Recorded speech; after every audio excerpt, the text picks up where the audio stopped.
Hey guys, so I am doing this front end on this Tahoe today, the entire front end. That's wore out pretty good, and I'm going to show y'all some parts to identify, some parts that you can see if they're bad, if they're good, and kind of walk you through the process of changing all of these parts. So first things first, we ordered this kit. It's from Amazon here. It comes with all your parts, upper control arms, outer tie rods, idler arm, pitman arms, sway bar links. So it's a whole package, a whole front end package from Amazon. I'm going to try to put a link where you can order this for yours if this is the type of vehicle you have. This specifically is a 2005 Chevy Tahoe. It's a very popular vehicle. There's lots of them on the road. But this is the kit that we're using for this specific vehicle. The first thing is identifying some of the parts here. Is he noticed, the customer noticed that he did a rotation on his tires, and he noticed his tires was getting ate up, and he found out that it was actually his ball joints and stuff are bad.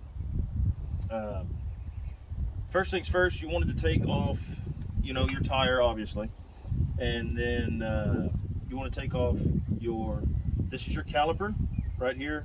Some of these are single piston, some are dual piston. The best way I like to do it is when you want to go to push them back, you want to take off your reservoir cap, and what I'll usually do is I'll get the C clamp and put the old brake caliper in here, and then I'll take and then squeeze it to where it pushes both of them down. If not, if you try to push this one will poke out, and vice versa.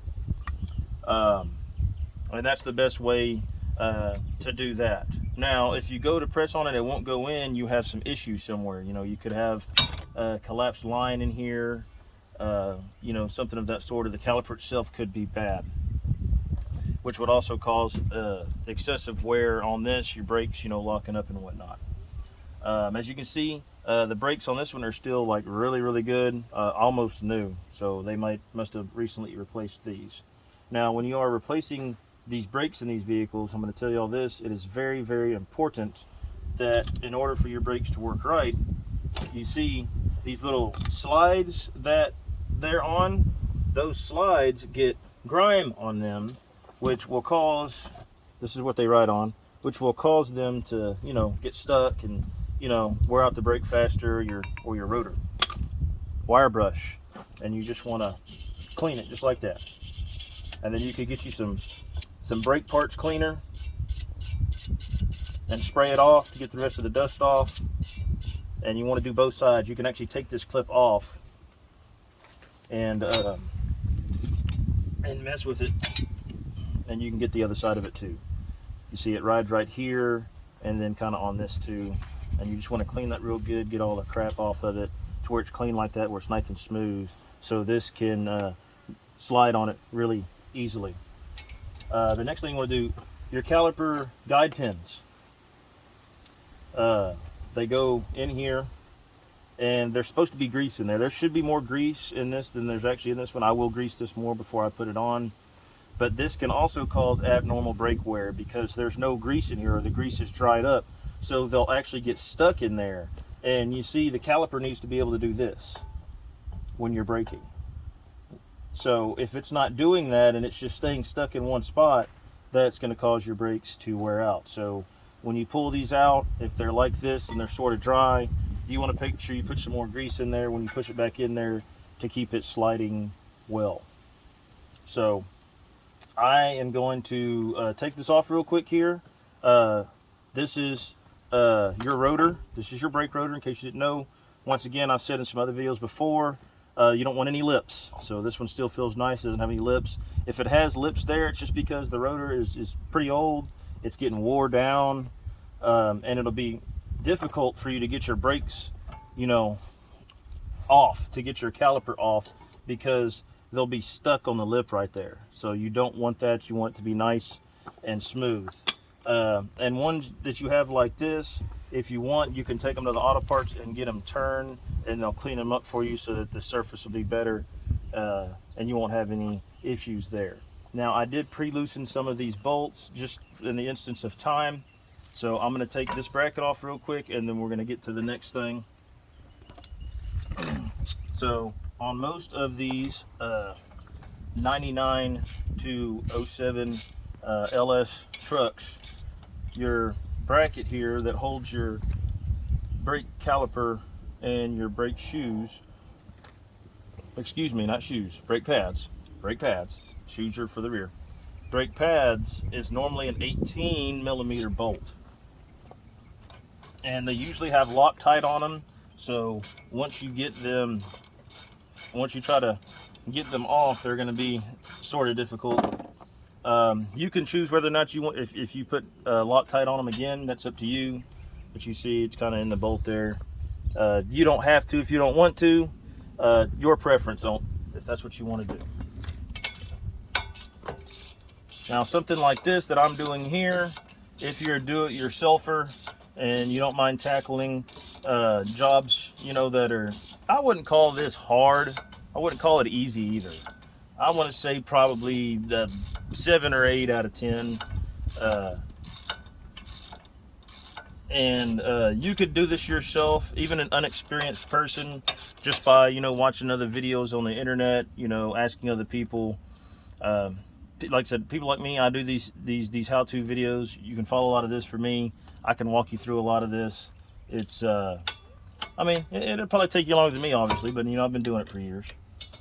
But I mean, you could do it at your house. Now, I will say this also, people, it is very, very imperative that anytime you do front end work, which is what I'm about to do to this, I'm going to be replacing this upper control arm and the lower ball joints. Now you see, they already put shocks on here. They have shocks that are fairly new that they put on here.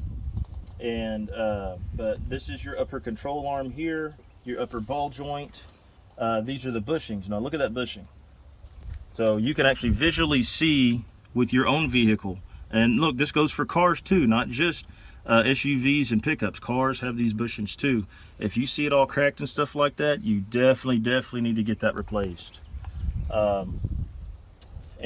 That's what we're going to do today. But what I'm saying is, it is imperative when you do front end work like this, you must, as soon as you get it back together, get it aligned at an alignment shop that is reputable in your city or town. That is very, very imperative. Otherwise, it can cause all kinds of other issues, and you don't need anything like that. So what I'm going to do is I'm going to pull this off. This is the bracket and all. I can actually now pull this out like that. I am going to set this up here for now. Set the bracket off to the side. This is where those little guide pins I was talking to you about go. It slides in there, and that's what's got the grease in it there. Get the rotor off here. And then here you have your wheel bearing. As you can see, this is fairly new. It's sort of stiff. I mean, you see it doesn't really move that easily, so that's good. That tells you it's pretty it's fairly new. But you want to turn it like this, you know, and there's no kind of grinding or screeching or squealing. That's what you want. That means it's still good. This little wire you see coming from the back of it here, that is your ABS sensor, which goes into this. Usually, not always, but usually, another way you can tell that your wheel bearing has gone bad is most of the time when wheel bearings are bad, you will have a bad ABS sensor on that side. So just a little bit of information there for you. I'm going to go ahead and I'm going to get these busted loose here real quick, and then we'll show you the process on that. So what you want to do here is you want to unbolt all this stuff to get it out of your way.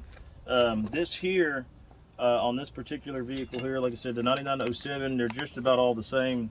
This top bolt is a 10 millimeter here. Just holds this bracket but holds the line across to keep it out of the way. You want to move that. Same thing here. Got this what do you call it? The ABS wire here.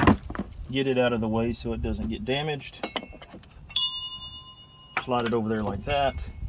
This here, you can set it there also. And then this one up here is also a 10 millimeter. Just want to make it a little bit longer.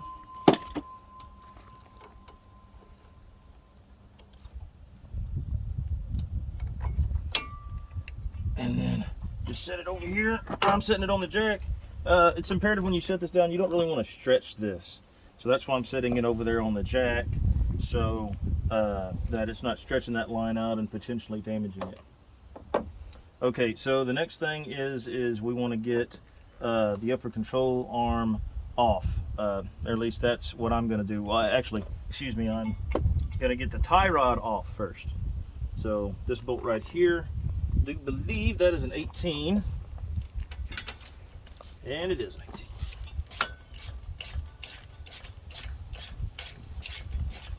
The reason it's imperative to get this off first is if you have this loose or this loose, it's going to be flopping around. It's going to be hard to get off, and we're going to have to take it off anyways. Now, this is another time I wanted to go ahead and let you guys know. So there are different ways to take these ball joints out and these tie rods.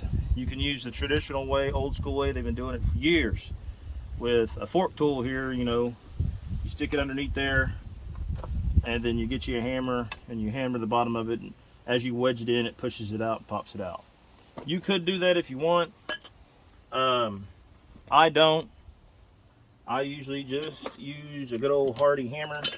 I don't have the one I normally use, but this one should work just fine. Let me turn this wheel real quick, guys.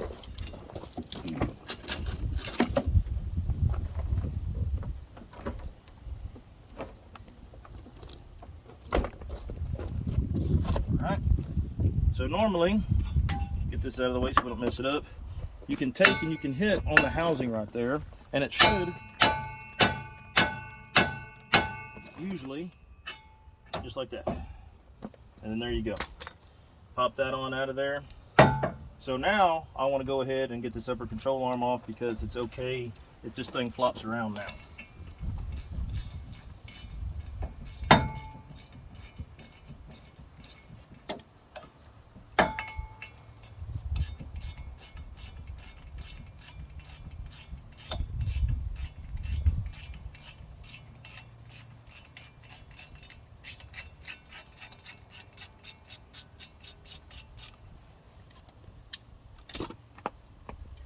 Same thing here on this. Sometimes these ones, especially when they're stock, they get a little stubborn. So, you know, you might have to hit them on this side and the other side, but they'll generally come off. Now, I know I will have those that look at this video and say, oh, well, you can crack that if you're hitting it and stuff like that. I'll tell you this right now. I've been doing this for many, many years. And I've done it this way for many, many years. Never cracked one once, okay? Not once. Maybe in other people's, they have. I have not. So, that's that. Anyhow, so same thing. I'm going to take and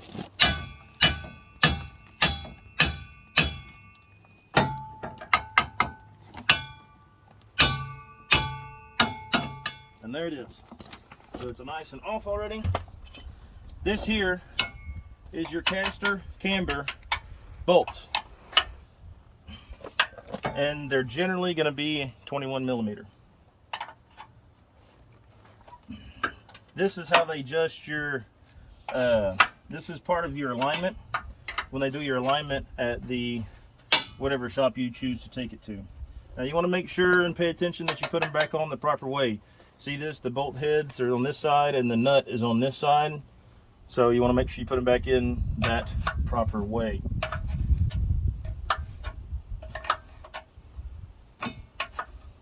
These get grime on them too, so they're not always going to be easy all the way out. Some can be, some can't be. It just depends.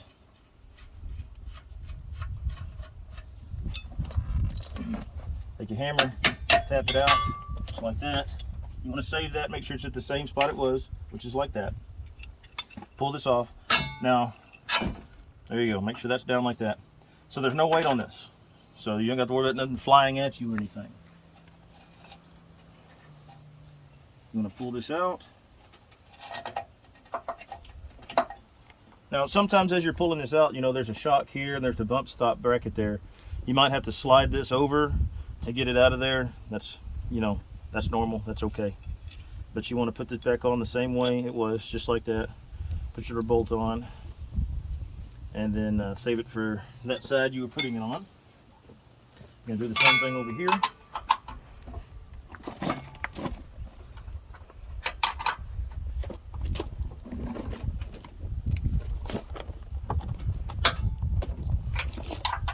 See, guys, this one's terrible.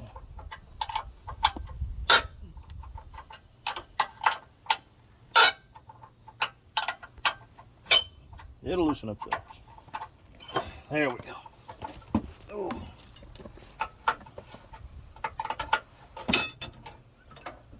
I always do that, huh? Keep doing it.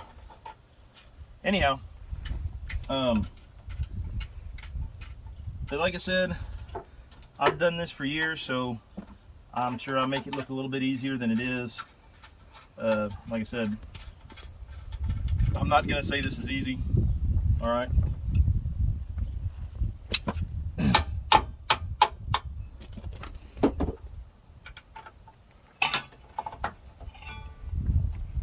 Slide this back, pull it on out, put the other one back the way it was, and there you go. That's good there. And there you go. So you see that there? Look at that, just ate up, tore out. So we're gonna get that fixed for him. Boot was torn in this, so you know, get that swapped out. And then now, what you're looking at is this is your sway bar link here. His doesn't need any, but the package came with them. We're gonna pop them in there anyways. So that's how that goes. This here, also you notice this is a Tahoe, a 2-wheel drive Tahoe. It does not have coil springs, as you can see. It's got torsion bars, okay? This is 2-wheel drive, not 4-wheel drive. It's got torsion bars, outer tie rod, inner tie rod. The bar that it's hooked to is called a drag link. And then here in a little bit, once we get underneath there, I'll show you, you'll have your idler arm and your pitman arm. So the next thing I'm going to take off is this bottom ball joint here.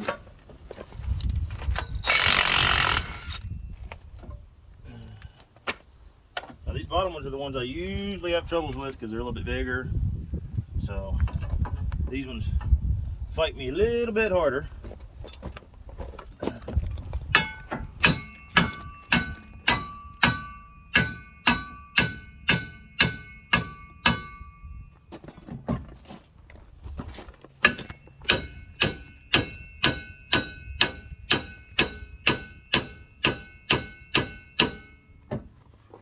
See, I told you it would, didn't I?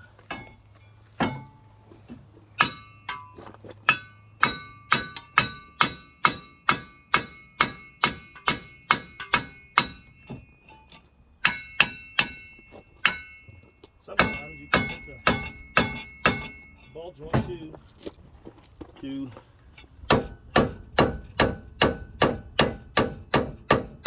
soften it up.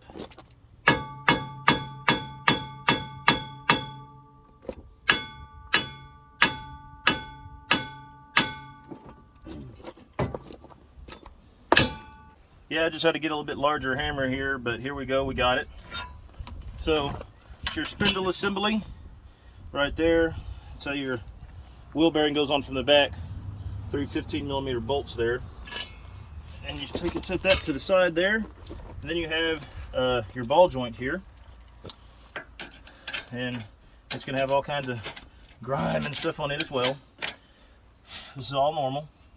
And then what you'll see is the new ball joint here will actually come with this ring at the top. From the factory, you see they have it kind of flanged over right there, just to kind of keep it from migrating down. That's what this does here. You put it in there and it does that. So what you're going to do is, now if you wanted to, you could take and get like a screwdriver or a hard pin or something like that and try to knock these back over if you want. That's up to you. Me, That's not how I do.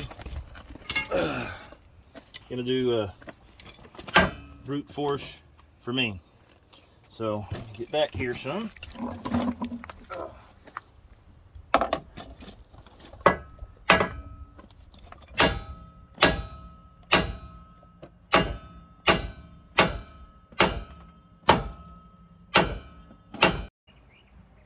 Yeah, so like I said, I had to use the bigger hammer here. Now this ball joint was a very big pain. Okay, so if you are going to do this at home, you might want to have somebody help you. Being as how when I was hitting it with the hammer, it was bouncing a lot because of the jack. I had to put this underneath there with the solid ground so it could sit on it, so it would have a solid, I'd get solid hits on it to knock it out. But it's out now, and there you go. That's the old lower ball joint there. And then, like I said, you see the little things that were bent over. You know, you smack it hard enough with a big enough hammer, it'll come on out there. It got bent there from when we were getting it off the spindle assembly there. Anyways, so now that's out of there. Next thing we're gonna do is the tie rod ends there. So let me grab my other tool here real quick.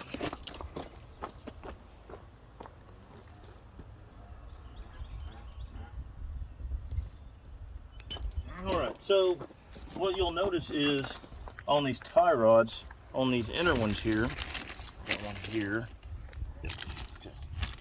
You'll notice there is a little spot right there where you can get like pliers or good old crescent wrench to unscrew it. Now, this is the inner tie rod, so it goes onto the drag link like this, then the outer tie rod screws onto that. That's how that works. So I'm going to get underneath here and unscrew this. Now, one of these is going to be backwards from the other,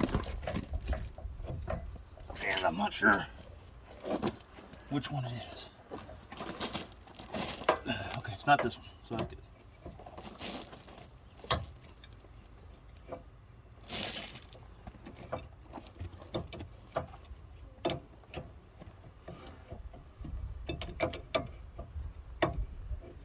And I know you can't see it, everyone, but while I'm moving this drag link's moving back and forth, which is a good indication about the pitman arm there that is wore out as well.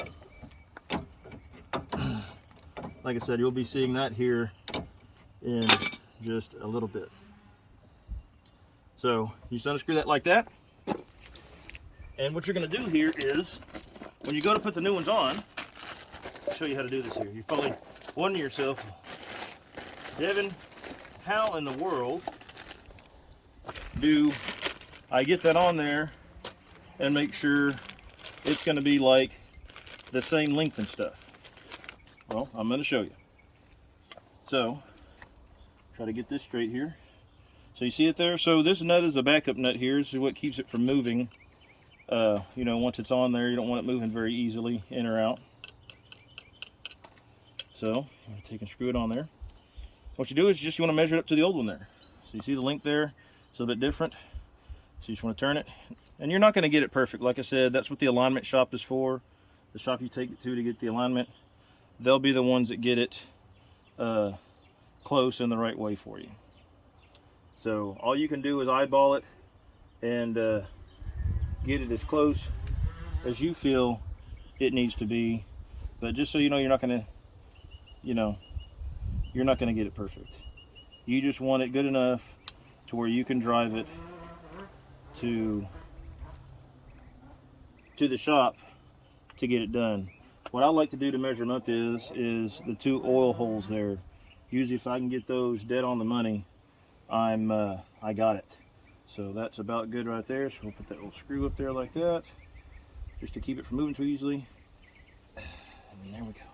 And there you go. So now it's the same length as this one on this side. So when I get ready to, I just screw this sucker right back into there, and it's the same way it was when I took it off. So that's that. Old parts over there. Next thing here, this is your sway arm link here, and I don't believe I have a tool over here for this. That is going to be a 13. Let me grab my 13 real quick, everybody. So it is actually a 9/16 for this bolt here.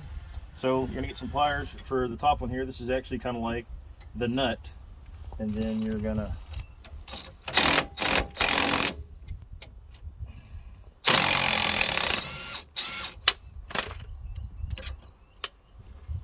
and on through it goes. Now, I have seen a whole lot of people, and by people I mean shops, have put these dang things in like wrong. Okay, we're not. I'm going to show you how to put them in here properly. Like I said, I see them come from professional shops where like they did so I'm going to show y'all how to do this right. First of all, let me get this block out from underneath it here, and if you'll look where I'm going to be jacking this up at, if it's going to catch, there is a little bar running across that control arm, in which I am catching for the jack.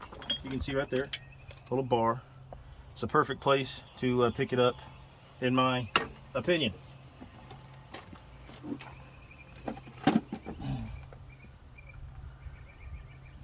So when you're putting these together, you want to put them together just like this. I have seen places, and we're talking about like professional shops, like some big names too that you've seen in your city and town, that do this improperly.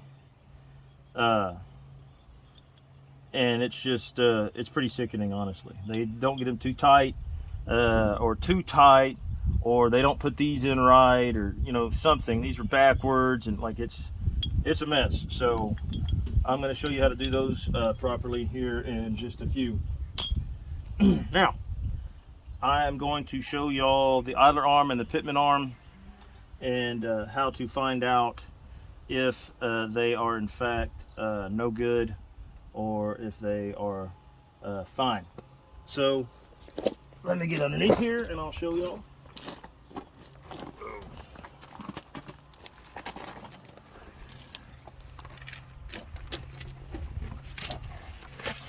Okay, I don't know if y'all can see here, if y'all can zoom the camera in right here. This right here, this little bar that I'm touching right here, this is your pitman arm. The pitman arm is the one that goes on the gearbox. So the main part that steers is the gearbox, and this is what goes onto it.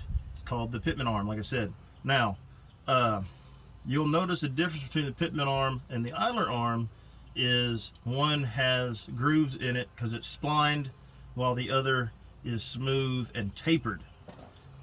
So over here you have another bar that's very similar, and it is actually the idler arm. Okay, all it does is just hold this end up and keep it stable so it can do this. All right, like I said, this one in here is going to be smooth and tapered. What you want to look for while you're under here is at your steering gearbox, and look if you see any fluid at the bottom of it. If it looks wet down there like this one does, your power steering gearbox is probably leaking from the main seal, and it's best to just replace it rather than try to repair it. But there is a tool that we use, a little C puller. It's a little puller. It's a little 2-jaw puller. Once this bolt comes off, you slide it on there and you screw it in, and then just pulls it on off. We'll get to that here in just a little bit. But anyways, the way you can tell these are bad is if you get somebody in the driver's seat of the vehicle, and you get them just to move the steering wheel just like this, not very much, just a very little. And then what you'll do is you'll see, now you see I can move that. I don't know if you can see it moving up here, but that should not be doing that. And the same thing over here. It's just moving in place.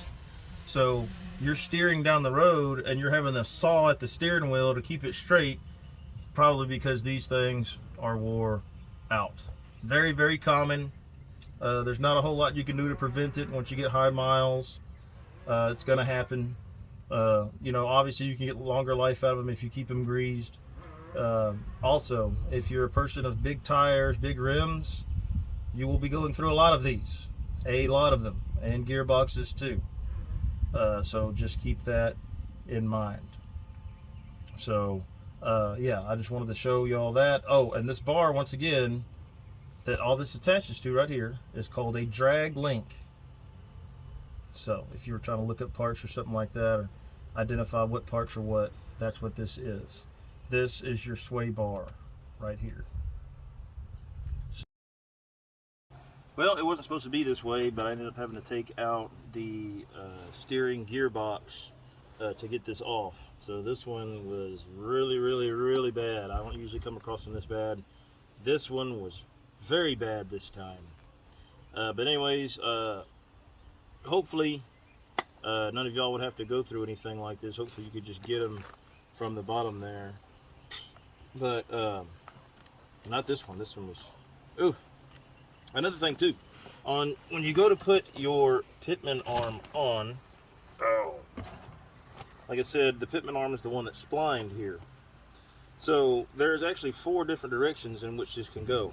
But for your steering to be proper, there's one certain way it needs to go.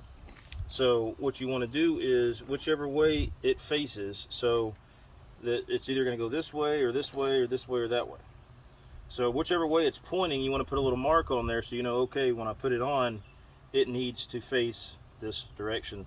So that way the steering is the way it's supposed to. You know, if you did get some recent work done, front end work done, and you notice your vehicle turns like really good to one direction, way better than the other side, that is most likely the culprit, because this wasn't put on properly. The idler arm, you can't screw that one up. I mean, you can't screw that one up. It's pretty simple to put on. This is what they just call the idler. It's just got some bearings in there. That goes on there. Like I said, it just holds up this drag link here and then just spins, and that's really its whole purpose. Usually I don't have to take all this off. Usually I don't. It's rare that I have to do this. This particular one was just, I don't know why. It was being super stubborn. But I did get it. We will get it here. Another thing too is, remember, the drag link on this is going to go like this. So this piece is going to face the back of the vehicle. You don't want to get it swapped around to where this is facing this direction and then the stuff won't line up right. So it's facing that direction when you look at it like this. So you know the pitman arm goes on the right side and the idler arm on the left. And also what I was talking about that y'all probably couldn't see very well is looking for a leak on your gearbox here. Now there's a difference. This is a steering gearbox. They also have what's called rack and pinions. I don't have a picture of one of those right now, but what I will do is I will make a video in the future about the differences between a gearbox and a rack and pinion. But this is the shaft you're wanting to look at. Now when I was looking at it, I noticed it had a drip on there, so I'm pretty sure this one is leaking at this seal right here. I mean, this does have a bunch of miles on it, so it's not unheard of for it to be leaking. So if it's doing that, you might look at replacing that one day. And look, if you're intending on replacing it, the gearbox, when you go to do this, at the same time, the best thing to do is just go ahead and pull it off and do it then, because I'm going to tell you right now, if you wait and you're like, okay, well, I'll just change it later, you're not going to be able to. You usually can't reuse this after you've taken it off. I mean, It just doesn't really happen that way. So if you're going to replace this, replace the pitman arm with it, so that way they're both new. So I will get ready to start putting this all back together, all the new stuff back on, and then we'll see how it all turns out, guys. I'm gonna make a little bit of video of me putting it all back together too. Hopefully, if y'all decide to do this, and like I said, this is a pretty extensive job. Like I said, it's not. This one's hard. Okay, this one is hard. They're usually not. Usually they're not that bad. This one is just super, super stubborn. That does happen sometimes, especially you guys in the Rust Belt. I feel sorry for y'all. I mean, I am in the South, and I got to deal with them sometimes because of the salty water and stuff. I can't imagine you guys with the rusty ones. Oh my goodness. But anyways, that's that. I said I'm gonna make a little video here in a minute on putting all this stuff back together. I'm just gonna get everything gathered up. Hopefully you gathered some information from this. Hopefully I could help you identify some parts on your particular vehicle, and I hope this helps y'all out in some way, shape, or form.